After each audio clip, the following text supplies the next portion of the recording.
nai kasawa. Zo taho ummina kamar kisan ba zan samu ba, kina raina cikin dare har ma rana.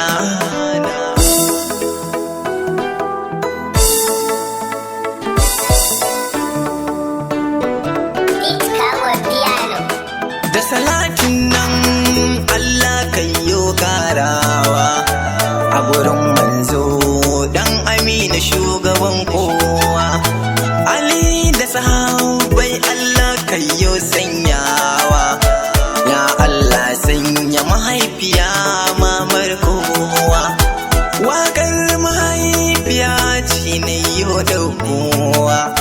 Zo taho ummina kamar kisan ba zan taɓa samu ba.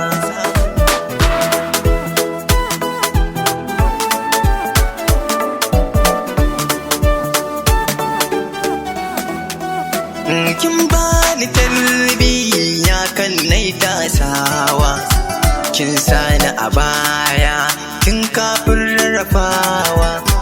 Godiya a gare ki momina zan yau karawa. Kin nuna soyayya ba kya gazawa.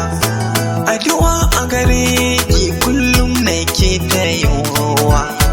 Fata na dai Allahu ya saki a aljanna. Mahaifiyata ce cikin muradina, domin kina cikin raina. Ya abba na godiya zan yau karawa a gare ka, domin kai ma kai yau kyautatawa. A cikin rayuwa ta ku ne zan yau sanyawa. Ba abun fata zane ce da ku sai dai godewa.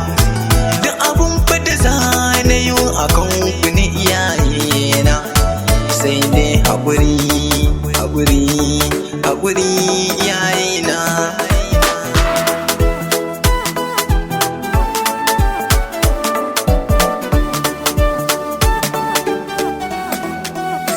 Sai sista na yanzu ku ne zan sanyo. Na sa ummi kun ga dole ban wancewa. Na sa Yusuf cikin su shi ma yayi dagewa. Sannan ga Sabiu shi ne wanda yayi kokawa. Na sa Anam Najib har Bilkisu ban mantawa. Sai an tumurja a rayuwa ta bani manta ki.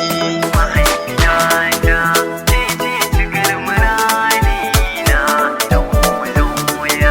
domin kina cikin raina. Firdausi Sharifa sai Hanan ban manta. Sannan na sa Khalil har Haidar ban manta.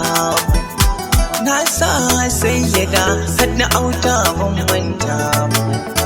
Ga Zainab ga Ismail kuma zan sanya.